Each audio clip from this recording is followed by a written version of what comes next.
வணக்கம். சான்றோர் நேர்காணல் என்ற இந்த நிகழ்ச்சிக்கு உங்கள் அனைவரையும் அன்போடு வரவேற்கின்றேன். இன்று நாம் காண இருக்கும் சான்றோர் ஸ்ரீமத் சுவாமி பரமானந்த மகாராஜ் அவர்கள். இவர் திருச்சி மாவட்டத்தில் உள்ள திருப்பராயன்துறையில் ராமகிருஷ்ணா தப்போவனத்தில் துணைத் தலைவராக இருந்து ஆன்மீக சேவை செய்து வருகிறார். ராமேஸ்வரம், ராமநாதபுரம், திருவேடகம், மதுரை போன்ற பல்வேறு இடங்களில் ஆன்மீக சேவை ஆற்றி வருகிறார். நேர்களே, உங்கள் அனைவரின் சார்பாக அவரை அன்போடு வரவேற்கின்றேன். வணக்கம் சுவாமிஜி. வணக்கம் சுவாமிஜி. ஆன்மீகம் என்றால் என்ன? இதை பற்றி உங்கள் கருத்து என்ன? மனிதனுடைய அமைப்பில் உடல், மனம், ஆன்மா என்று 3 பகுதிகள் இருக்கின்றன. உடல் எல்லாருக்குமே நல்லா தெரியுது, ஒரு எல்லைக்கு உட்பட்டது. அது ஒரு காலத்தில் தோன்றியது, ஒரு காலத்தில் இருக்கிறது, ஒரு காலத்தில் மறையும். அதுக்கு நேர் மாறானது இந்த ஆன்மாங்கிறது. அது என்றைக்கும் தோன்றாதது, மறையாதது, அழியாதது, என்றைக்கும் இருப்பது. இந்த இரண்டுக்கும் இடையில் மனம் என்று ஒன்று ஆன்மாவையும் உடலையும் இணைத்து வைக்கிறது. இந்த உடல் சம்பந்தப்பட்ட வாழ்க்கையை உலக வாழ்க்கை என்று நாம் சொல்கின்றோம். இந்த ஆன்மாவை நோக்கி நம்முடைய மனம் போகுமானால் அந்த வாழ்க்கையை நாம் ஆன்மீக வாழ்க்கை என்று சொல்கின்றோம். ஆன்மாவை தேடுகின்ற வாழ்க்கை ஆன்மீக வாழ்க்கையாகிறது. உடல் வாழ்க்கையில் இன்பங்கள் இருப்பது போல் தோன்றினாலும் நிறைய துன்பங்களே இருக்கின்றன. அதால் மனிதன் துன்பத்திலிருந்து விடுபட விழைகின்றான். அதனால் அதற்கு ஏதாவது வழி உண்டா என்று தேடுகின்றான். அதற்கு வழி அவன் ஆன்மீகத்தை தேடுவதுதான். அந்த ஆன்மீகத்தை தேடும்போது அவன் அழியா நிலை, அமர்த்துவ நிலை அடைகிறான். பேரானந்தமும் அவனுக்கு சொந்தமாகிறது. இதுவே முடிந்த நிலை. சுவாமிஜி, ஆன்மீகத்தை பற்றி மிக அழகான ஒரு விளக்கம் கொடுத்தீங்க. நீங்கள் போதித்து வரும் தியானம் எப்படிப்பட்டது சுவாமிஜி? தியானம் என்றாலே சிந்தித்தல், நினைத்தல் என்று பொருள். அது மனது சம்பந்தப்பட்ட விஷயம். மனது தினமும் விழித்ததிலிருந்து உறங்கப் போகும் வரை ஆயிரக்கணக்கான லட்சக்கணக்கான சிந்தனைகளில் ஈடுபட்டு வருகிறது. இதனால் மனம் சிதறடைந்து மனதினுடைய வலிவு குன்றுகிறது. தியானம் என்பது மனதை ஒருமைப்படுத்தும் ஒரு பயிற்சியாகும். மனது ஒருமுகப்படுத்துவதால் அதற்கு அளப்பரிய ஆற்றல் வருகிறது, மன அமைதியும் கிட்டுகிறது. ஆகவே ஏதோ ஒரு உயர்ந்த லட்சியத்தின் மீது, அதாவது கடவுள் உருவம் அல்லது கடவுள் நாமத்தின் மீது மனதை ஒருமுகப்படுத்துவது தியானம் என்று நாம் பழகி வருகிறோம். சுவாமிஜி, இந்த தியானத்தோட பலன் என்ன சுவாமிஜி? தியானம்ங்கிறது மன ஒருமைப்பாடு. மன ஒருமைப்பாடுனால வாழ்க்கையில் எந்த காரியத்தை செஞ்சாலும் திறம்பட செய்ய முடியும், குறைந்த காலத்தில் செய்ய முடியும். மன ஒருமைப்பாடு இல்லாட்டி, அதாவது மனசு பலவாறாக சிதறடைந்து போயிருக்கும்போது நம்ம எந்த காரியத்தை செஞ்சாலும் அந்த காரியம் சரியாக முழுமையடையாது, சிறப்பாகவும் அமையாது. ஆனால் மனம ஒருமைப்பாட்டுடன் எந்த காரியத்தை செஞ்சாலும் வாழ்க்கையில் நாம் வெற்றி அடையலாம். உதாரணமாக படிக்கிறதை எடுத்துட்டோம்னா, நம்முடைய கவனம் முழுவதும் புஸ்தகத்து மேலேயே இருந்துச்சுன்னா நம்ம படிக்கிறது என்னன்னு நமக்கு வழங்கும். அதனால் குறுகிய காலத்தில் அதை நன்றாக புரிந்து கொண்டு நாம் கேள்விக்கு பதில் சொல்ல முடியும். ஆனால் மனசு எங்கெங்கேயோ அலைய விட்டு புஸ்தகத்தை படிப்போமேயானால் படித்தது நமக்கு ஒன்றுமே வழங்காது. அதனால் கேட்குற கேள்விக்கு நம்மளால் சரியாக பதில் சொல்ல முடியாது. நாம் அந்த விஷயத்தையும் புரிந்து கொண்டிருக்க மாட்டோம். அதனால் வாழ்க்கையில் எந்த துறையில் போனாலும் மனது சிதறடையாமல் ஒன்றுபட்டிருக்குமேயானால் நம் வாழ்க்கையில் நிச்சயமாக வெற்றி பெறலாம். ஆன்மீகத்துக்கும் மன ஒருமைப்பாடு மிக அவசியமாகும். சுவாமிஜி, இந்த பிரம்மகுமாரிகள் தலைமையகத்துக்கு வந்திருக்கீங்க. இதில் உங்களை மனதை கவர்ந்த விஷயம் எது சுவாமிஜி? இதை நேர்களுக்கு கொஞ்சம் பகிர்ந்து சொல்லுங்கள். கடந்த 2 நாட்களாக நான் இங்கே இருக்கின்றேன். என்னை மிகவும் கவர்ந்த விஷயம், எல்லா இடத்திலும் புற தூய்மை மிகவும் காப்பாற்றப்படுகிறது. ஒவ்வொருத்தரும் எல்லாருமே இந்த பிரதர்ஸ் சிஸ்டர்ஸ் வெண்ணிற ஆடையை போட்டுக்கிறதே மனசுக்கு இதமாக இருக்குது. தூய்மையான ஒரு உணர்ச்சியை உண்டு பண்ணுகிறது. சுற்றுப்புறமும் இங்கே தூய்மையாக வைக்கப்பட்டுகிறது. ஒரு விதத்தில் சொல்லப்போனால் cleanliness is next to godliness என்று சொல்வார்கள். அந்த முறையில் கடவுளுக்கு அடுத்தபடியாக தூய்மை இருக்கிறதுனால, கடவுளே தூய்மையான வடிவத்தில் இருக்கிறது சொல்கிறதுனால, இங்கே தூய்மையை பார்க்கும்போது என் கடவுளை பார்க்குற மாதிரி இருக்குது ஒரு விஷயம். 2வது விஷயம், இங்கே எல்லாருமே ஏற்றத்தாழ்வு இல்லாமல் பிரதர்ஸ் சிஸ்டராக பழகிறாங்க. எல்லாருமே பிரதர்ஸ், எல்லாருமே சிஸ்டர்ஸ்.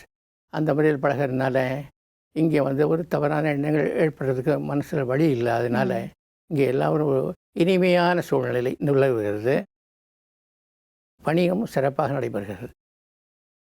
இதுதான் என்னுடைய கருத்து. ஒரு தெய்வீகமான சூழ்நிலை.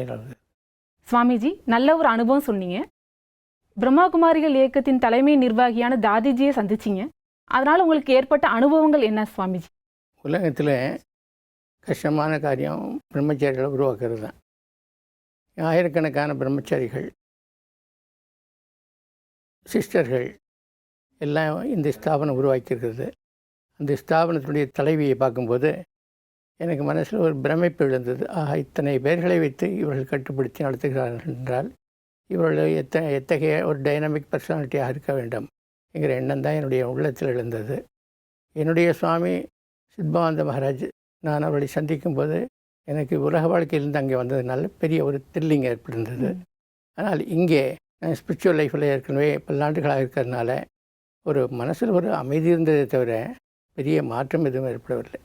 சுவாமிஜி, பண்புகளின் முக்கியத்துவத்தை பற்றி இளைஞர்களுக்கு நீங்கள் கூறும் கருத்து என்ன சுவாமிஜி?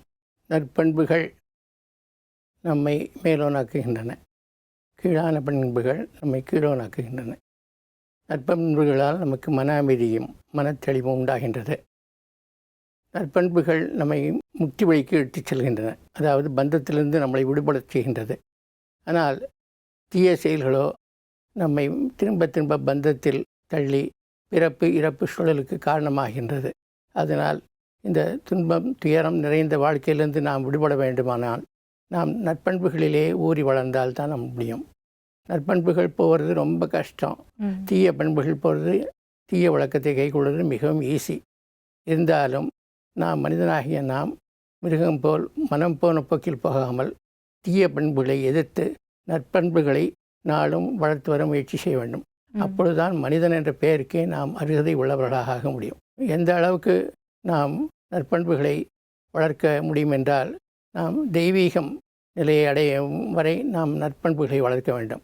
ஏனென்று கேட்டால், மனிதனை பார்த்தே மனிதர்கள் இவன் மனுஷன் இல்லை, இவர் தெய்வம் அப்படின்னு சொல்கிற அளவுக்கு நம்முடைய தெய்வீக குணங்களை நாம் வளர்த்துக்கொள்ளே போக வேண்டும். அதுக்கு ஒரு எல்லையே கிடையாது. இந்த வாழ்க்கை நமக்கு போதாது என்று தான் சொல்வேன், நல்லவர்களாக மாறுவதற்கு. ஆனால் நாம் முயற்சி செய்து கொண்டே இருக்க வேண்டும். நற்பண்புகள் தான் நமக்கு அமைதியையும் ஆனந்தத்தையும் அளிக்கும். இதுதான் சுவாமிஜி, இன்றைய இளைஞர்கள் நடைமுறை வாழ்க்கையில் பணிவு, அன்பு, மரியாதை இதெல்லாம் எப்படி கொண்டு வரணும் சுவாமிஜி? இளைஞர்களுக்கு முன்மாதிரி அவங்க பெற்றோர்கள் தான் முதல்ல. நம்முடைய வேதத்திலேயே நல்ல விஷயங்கள் நிறைய சொல்லியிருக்குது. மாத்ரு தேவோ பவ, பித்ரு தேவோ பவ, ஆச்சாரிய தேவோ பவ, அதிதி தேவோ பவன்னு சொல்லியிருக்காங்க. அப்படின்னா என்ன அர்த்தம்னா, அன்னையை தெய்வமாக வணங்கு, தந்தையை தெய்வமாக போற்று, அப்புறம் உனக்கு பாடம் சொல்லி கொடுத்த ஆச்சாரியரை தெய்வமாக போற்று, குருவை தெய்வமாக போற்று அப்படின்லாம் சொல்லியிருக்கிறாங்க. அதை நம்ம முறையாக கடைபிடிச்சி முதல்ல தாயை தெய்வமாக போற்றினாலே, தந்தை தெய்வமாக போற்றி அவங்க சொல்கிறபடி கேட்டாலே ஒழுக்கம் தானாக வந்துடும். நம்ம மேலே இந்த உலக வாழ்க்கையில் இன்ட்ரெஸ்ட் உள்ளவங்க, நம்முடைய வெல்ஃபேரில் இன்ட்ரெஸ்ட் உள்ளவங்க யாருன்னு கேட்டால் நம்முடைய தாய் தந்தையர் தான். அதுக்கு பின்னால் தான் மற்றவங்கெல்லாம். அதனால் அவங்க பேச்சையே நம்ம கேட்கலன்னா நம்ம ஒன்றும் சரிப்பட்டு வர முடியாது, உருப்பட முடியாது. அவங்க பேச்சை முதல்ல கேட்கணும். அப்புறம் எழுத்தறிவித்தவன் இறைவனாகவும் சொல்லுவாங்க. அதனால் நமக்கு பாடம் கற்பித்து கொடுத்துற ஆசிரியரை தெய்வமாக மதிக்கணும். அவர்கள் சொல்படி கேட்டணும். அந்த மாதிரிலாம் சொல்படி கேட்டால் நிச்சயமாக நாம் ஒரு நல்ல ஒரு பிரஜையாக வளர்ந்துடுவோம். இந்த நல்ல பண்புகள்லாம் நமக்கு தாய் தான் முதல் ஆசான்னு சொல்லலாம். அதுக்கு பிறகு தந்தை, அதுக்கு பிறகு தான் வெளியில் வரும்போது, பள்ளிக்கூடத்தில் வரும்போது நமக்கு ஆசிரியர் ஆசானாக அமைகிறார். அதனால் இவங்க பேச்சே நம்ம ஒழுங்காக கேட்டாலே நம்ம பண்பில் உயர்ந்தவர்களாக வர முடியும். நல்ல பண்புகள்லாம் தாமாக வரும் நமக்கு. சுவாமிஜி, இளைஞர்கள் சுய கட்டுப்பாடை கொண்டு வருவதற்கான வழிமுறைகள் என்ன சுவாமிஜி? அவர்கள் உண்மையை உணர வேண்டும். உண்மை என்னன்னு கேட்டால், எல்லோரும் பொதுவாக சுகம் வெளியிலேருந்து வருதுன்னு நினைக்கிறாங்க. உலகத்தில் பிறந்த அத்தனை பேரும், எல்லா ஜீவராசிகளும். ஆனால் சுகம் வெளியில் இல்லை, சுகம் நமக்குள்ளே இருக்குது. சுகம் வெளியிருக்குன்னு தேடுறதுனால அந்த தேடலுக்கு முடிவே இல்லாமல் அதில் சுகம் கிடைக்கும், இதில் சுகம் கிடைக்கும்னு மனம் போக்கில் போய் கொண்டிருக்கின்றார்கள். அதனால் ஆசைகள் பெருகுகின்றன. ஆசைகள் பெருகுகின்ற காரணத்தினால மனசு பல விஷயங்களில் அலைபாய்ந்து ஓடிக்கொண்டே இருக்கிறது, நிம்மதி இல்லாமல் இருக்கிறது. எப்போ நமக்குள்ளேயே சுகம் இருக்கிறது, நமக்குள்ளேயே தெய்வீகம் இருக்கிறது அப்படிங்கிறது புரிய வருதோ, அப்போ தான் மனசு வெளியில் போகிறத நின்று நமக்கு உள்ளே பார்க்கும். ரெண்டு விதமான வாழ்க்கை. மனசு வெளியே ஓடுறது ஒரு விதமான வாழ்க்கை, மனசு உள்ளே போக வர்றது ஒரு விதமான வாழ்க்கை. மனசு வெளியில் சுகம் இருக்குன்னு வெளியில் போகிற வரைக்கும் உள்ளே இருக்கிற சுகம் எனக்கு தெரியாது. அதனால் தாறுமாறாக போயிட்டே இருக்கும். அவங்கள கட்டுப்படுத்த முடியாது. எப்போ அவங்களுக்கு உள்ளே தான் சுகம் இருக்குன்னு புரிய வைக்கிறோமா, மனசு கொஞ்சம் கொஞ்சமாக படிப்படியாக கட்டுப்பாடுக்கு வந்து தாங்கள் சிறந்த ஒழுக்கமுள்ளவர்களாக மாணவர்கள், பெரியவர்கள் எல்லாருமே இருப்பாங்க. சுவாமிஜி, இன்றைய சமுதாயத்தில் எல்லாருமே மனசை ஒருநிலைப்படுத்த முடியலன்னு சொல்கிறாங்க. அதற்கான காரணம் என்ன சுவாமிஜி? அதுக்கான நிவாரணம் என்ன? இந்த கேள்வி ஆயிரக்கணக்கான வருஷங்களாக இதே கேள்வி வெவ்வேறு வடிவங்களில் வருகிறது. இந்த கேள்வியுடைய சாராம்சம் என்ன கேட்டால், மனம் கட்டுப்படாது அலையும் தன்மையுடையது, அதை எப்படி கட்டுப்படுத்துறது அப்படிங்கிறது தான் கேள்வி. இந்த கேள்வி பகவான் கிருஷ்ணர்கிட்ட அர்ஜுனன் கீதையிலே கேட்குறார். மனசை எப்படி கட்டுப்படுத்துறது அப்படின்னு கேட்குறார். பகவான் பதில் சொல்கிறாரு, மனம் கட்டுப்படாதது அலையும் தன்மை அது என்பதில் சந்தேகமே இல்லை. ஆனால் அப்பியாசத்தாலும் வைராக்கியத்தாலும் மனதை அடக்கலாம் அப்படின்னு சொல்லியிருக்காரு. இதை தவிர வேறு வழி இல்லை. அப்பியாசம்ங்கிறது பயிற்சி. இடையறா பயிற்சியின் மூலம் எதையுமே நம்மளால் சாதிக்க முடியும், மனசை கட்டுப்படுத்த முடியும். இடையறா சாதனை ஒன்று. ரெண்டாவது விஷயம் பற்றின்மை. உலகப் பொருள் மேலே நமக்கு சுகம் தரும்ட்டு மனசு ஓடிக்கிட்டே இருக்குது. மனசு ஓடிக்கிட்டே இருக்கிற வரைக்கும் மனசு கட்டுப்பாடாகுது. அதனால் அதுக்கு நல்ல உண்மையை உணர்த்தி, உலகப் பொருளில் சுகம் இல்லை, நமக்குள்ளே தான் சுகம் இருக்கிறது என்று அதற்கு உணர்த்தி மனசை கட்டுப்படுத்த முயல வேண்டும். வெளியே செல்கிற மனசை உள்ளே திருப்பணும். வெளியே ரொம்ப ஆராய்ச்சி பண்ணி பார்த்தா உலகப் பொருள் பூரா அழியும் தன்மையான, மாறும் தன்மையான, நிலைவேறுங்கிறது அதுகிட்ட இல்லை. நிலைத்த சுகம் வெளிப்பொருள் நமக்கு ஒருபோதும் கிடைக்காது. ஆனால் மனதை உள்முகமாக திருப்பினால் நாம் நிலையான சுகத்தை அடைய முடியும். நிலையான பொருளாகிய ஆத்மாவை நான் அடைய முடியும். நிரந்தர இன்பத்தை பெற முடியும். அதனால் மனசை ஒருமுகப்படுத்துறதுக்கு இடையறா பயிற்சி தேவை. பொருள்களுடைய உண்மைத்தன்மை அறிந்து பொருள்கள் மேலே ஆசைப்படாமல் குறைந்த ஜாமான் நிறைந்த வசதின்னு சொல்கிற மாதிரி நம்முடைய வாழ்க்கையை எளிமையான வாழ்க்கையாக, தூய்மையான வாழ்க்கையாக, மேலான சிந்தனை உள்ள வாழ்க்கையாக மாற்றி அமைத்து கொண்டால் மனசு படிப்படியாக கட்டுப்பாடுக்கு வரும். மனசை கட்டுப்படுத்துறது தான் உலகத்தில் மிக மிக கடினமான வேலை. ஆனால் அதை கட்டுப்படுத்துறதுக்கு உண்டான வழி இருக்குது. அது என்னென்னா முறையான பயிற்சி, முறையான தியான பயிற்சி. அதோட மனசு தேவையில்லாத விஷயங்களில் மனசு போகாமல் மனசை கட்டுப்படுத்தும். சுவாமிஜி, நீங்கள் இந்த ஆன்மீக வாழ்க்கைக்கு வந்திருக்கீங்க. இதில் உங்களுக்கு கிடைச்ச அனுபவங்களை நேர்களுக்கு கொஞ்சம் சொல்லுங்கள் சுவாமிஜி. உலகியல் வாழ்க்கையில் நான் ஏறத்தாழ 28 ஆண்டுகள் இருந்துட்டு அதுக்கு பின்னால் தான் ஆன்மீக பக்கம் என் மனசை திரும்பிச்சு. அது வரைக்கும் இப்படி ஒரு லைஃப் இருக்குதுங்கிறது எனக்கு தெரியாது. ஆன்மீக வாழ்க்கையை பற்றி தெரியாது. சாமி கும்பிட்றது கோயிலில், அதோடு சரி ஆன்மீக வாழ்க்கையை நினச்சேன். ஆனால் வாழ்க்கையே ஆன்மீகமாக மாற்றிக்கிறதுக்கு ஒரு வழி இருக்குது அப்படிங்கிறது 28 வயசுக்கு பிறகு தான் தெரிஞ்சுக்கிட்டேன். 28 வயசுக்கு முன்னாலே என் மனசில் நிறைய குழப்பங்கள், கேள்விகள், பிரச்சனைகள் இருந்தன. ஆன்மீகம் பக்கம் திரும்பிய பிறகு என் மனசில் உள்ள எண்ணங்கள்லாம் தானாக படிப்படியாக குறைந்து ரொம்ப அமைதியாக இப்பொழுது இருக்கிறேன். இப்போ நிறைய வேலைகள் பண்ணிகிட்டே இருக்கிறேன், காரியங்கள் பண்ணிகிட்டே இருக்கேன். அதற்கிடையில் மனசை எப்பவும் அமைதியாக வச்சுக்கிறது, ஆனந்தமாக இருக்கிறது தெரிஞ்சுக்கிறதுனால எப்போவுமே சந்தோஷமாக இருக்கிறேன். அங்கே இருக்கும்போது ஒரே குழப்பம், வருத்தம், பிரச்சனைகள், சால்வ் பண்ண முடியாமல் இருந்தது. இப்போது நேர எதிராக மிக அமைதியாக ஆனந்தமாக இருக்கிறேன். குழப்பம் எதுவுமே இல்லை, தெளிவாக இருக்கிறேன். இதுதான் ஆன்மீகத்தால் நான் அடைந்த பலன். வாழ்க்கையின் லட்சியம் என்ன சுவாமிஜி? சுருக்கமாக சொல்வதென்றால் தன்னை மேலோனாக்கிக் கொள்வது வாழ்க்கையினுடைய லட்சியம். மதம் என்பது ஒரு மட்டமான மனிதனை சாதாரண மனிதனாகும், சாதாரண மனிதனை உயர்ந்த மனிதனாக மாற்றுவதே மதம் எனப்படுவதாகும். அதனால் மதம்ங்கிறது மனிதனை தெய்வீக நிலைக்கு எடுத்து செல்வது ஒரு முறை.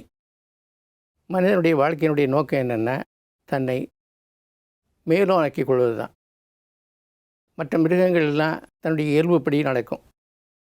அதை கொஞ்சம் விரித்து சொல்லணும்னா அது சாப்பிட்றது, தூங்கிறது, உழைக்கிறது, இனப்பெருக்கம் செய்கிறது, இதுதான் அவருடைய போக்கு. ஆனால் மனுஷன் இதோடு தன்னை நிறுத்தி கொண்டால் மிருகத்துக்கும் மனுஷனுக்கும் வித்தியாசம் இல்லாமல் போயிடும். அதனால் மனிதனாக பிறந்தவன் தன்னை தெய்வீக நிலைக்கு உயர்த்துவதற்கு பாடுபட வேண்டும்.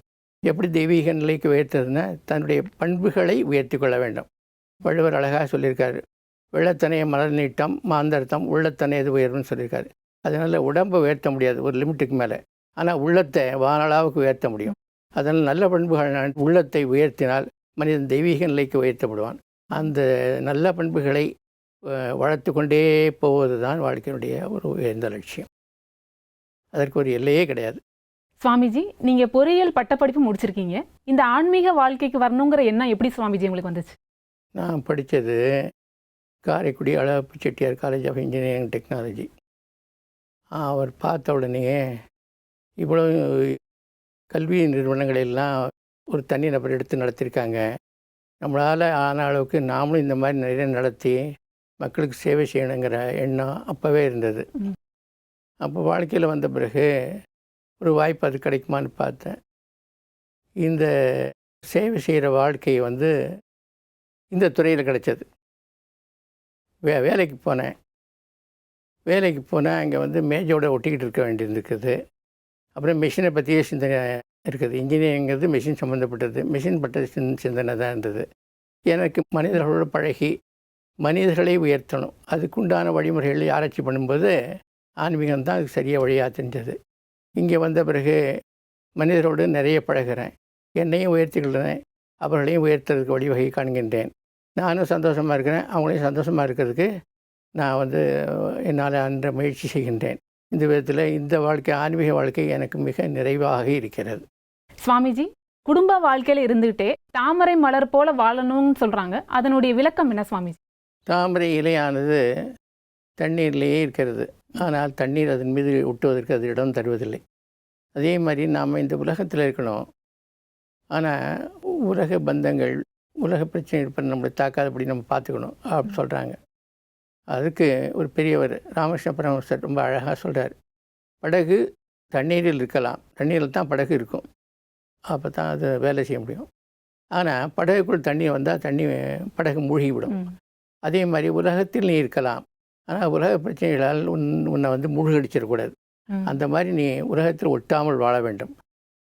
தாமரை எப்படி தண்ணீரில் ஒட்டாமல் இருக்கிறதோ அதே மாதிரி உலகத்தில் இருக்கலாம், உலக பிரச்சனைகள் உன்னுடைய உள்ளத்தில் வந்து உன்னை வந்து நீரில் மூழ்கடிக்கிற மாதிரி மூழ்கடிக்கிறான்னு பார்த்துக்கணும்.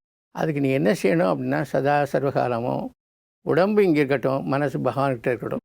அந்த மாதிரி பகவான் மேலே அன்பு செலுத்திக்கிட்டு, அதான் பக்தி பண்ணிக்கிட்டே உலக வாழ்க்கையில் வாழ்ந்தால் உன்னை உலக வாழ்க்கையை ஒன்றும் பண்ணாது. சுவாமிஜி, சுவாமி விவேகானந்தனுடைய வாழ்க்கையிலிருந்து உங்களுக்கு என்ன தூண்டுதல் கிடைச்சது சுவாமிஜி? நிறைய கிடைச்சிருக்குது. அவருடைய சேயிங்ஸில் ரொம்ப முக்கியமானது, பிறர் நலனின் பொருட்டு எவன் ஒருவன் வாழ்கின்றானோ அவனே உண்மையில் உயிர் வாழ்கின்றவன் ஆகின்றான், மற்றவர்கள் எல்லாம் உயிரோடு இருந்தும் நடைப்பணத்திற்கு நிகர் என்று சொல்லியிருக்கின்றார். இந்த வாக்கியம் எனக்கு ரொம்ப மிக பிடித்தமானது. அது பாடல. அது தவிர பலமே வாழ்வு பலகீனமே மரணம் சொல்கிறார். மனுஷன் ஆன்மீக வாழ்க்கை வாழ்கின்ற என்றதால் பலவீனன் ஆக்கிக் கொள்ளக்கூடாது. பலமே வாழ்வு. மகாபாரதத்தில் நீங்கள் கீதையில் பார்த்தோம்னா அர்ஜுனன்ட்ட கிருஷ்ண பகவான் என்ன சொல்கிறாருன்னா, தைரியமாக எழுந்து நெல், சண்டை செய் அப்படிங்கிறார். வாழ்க்கையை விட்டு ஓடி போக பார்க்காத, தவம் பண்ணுறேன்ட்டு கண்ணை மூடிட்டு இருக்காத, தைரியமாக எழுந்துச்சு நெல், சண்டை போடு, ஆனால் பற்றில்லாமல் செயல்படு, மனசை என்கிட்ட கூட உன்னுடைய கைகள் செயல்படட்டும் சொல்லியிருக்காரு. இந்த கருத்துக்கள் எல்லாம் விவேகானந்தர் நிறைய சொல்லியிருக்கிறார். அது மாதிரி தைரியமாக நெல், உனக்குள்ளேயே எல்லா சக்தியும் இருக்கிறது, நீ எதையும் சாதிக்க வல்லவன்லாம் சொல்லியிருக்காரு. அவருடைய ஒவ்வொரு வார்த்தையும் எனக்கு என்னை ஒரு தைரியம் உள்ளவனாக, வாழ்க்கையை ஒரு பாசிட்டிவாக எடுத்துக்கிற மாதிரி தூண்டியிருக்கிறது. அதனால் இந்த வாழ்க்கையில் எனக்கு பெரிய ஒரு துன்பம் துவரங்களை எல்லாம் நான் பார்க்கவில்லை. எங்கே என்ன பார்த்தாலும் எனக்கு சந்தோஷமாக தான் இருக்குது. நானும் சந்தோஷமாக இருக்கிறேன், மற்றவங்களையும் சந்தோஷமாக இருக்கிறதுக்கு என்னால் என்ற முயற்சி செய்கின்றேன். இதுதான் விவேகானந்தர்கிட்ட நான் கற்றுக்கிட்டது. சுவாமிஜி, அக தூய்மையை பெறுவதற்கான வழிமுறைகள் என்ன சுவாமிஜி? புற தூய்மை பெறுவது ரொம்ப ஈஸி. புறத்தில் எல்லாத்தையும் சுத்தம் பண்ண வச்சுக்கிறதுலாம், நம்ம உடம்பை சுத்தம் பண்ணாலும் சோப்பெல்லாம் இருக்குது, சுத்தம் பண்ணலாம். உள்ளத்தை சுத்தப்படுத்துறதுக்கு சோப்பு கிடையாது. இது ஒரு நல்ல முக்கியமான கேள்வி. அகத்தை தூய்மையாக வைத்திருப்பது அப்படிங்கிறது. இதுக்கு ஒரே சுரக்கமான வழி மனதை தெய்வத்தின்பால் செலுத்துறது தான். உள்ளத்தில் காமம், குரோதம், மோகம், லோபம், மதம், ஆச்சரியம் அப்படிங்கிற முதலைகள்லாம் இருக்குது. அது மனசை அப்படியே அலக்கடிச்சிக்கிட்டே இருக்குது, மனசை அசுத்தப்படுத்திக்கிட்டே இருக்குது. இதிலேருந்து நாம் தப்பிக்கணும்னா மனசை டைவர்ட் பண்ணணும். அதாவது மடை மாற்ற மாதிரி மனசை மாற்றி அமைக்கணும். அதனால் பகவான் வந்து தூய்மையானவர், எல்லா நற்குணங்களுடைய இருப்பிடம். அதனால் பகவான் பக்கம் மனசை திருப்பினோம்னா இந்த கெட்ட இயல்புகளெல்லாம் நம்மளை ஒன்றும் செய்யாது. அதனால் ரொம்ப ஈஸியான வழி மனதை மாற்றி அமைத்தால்.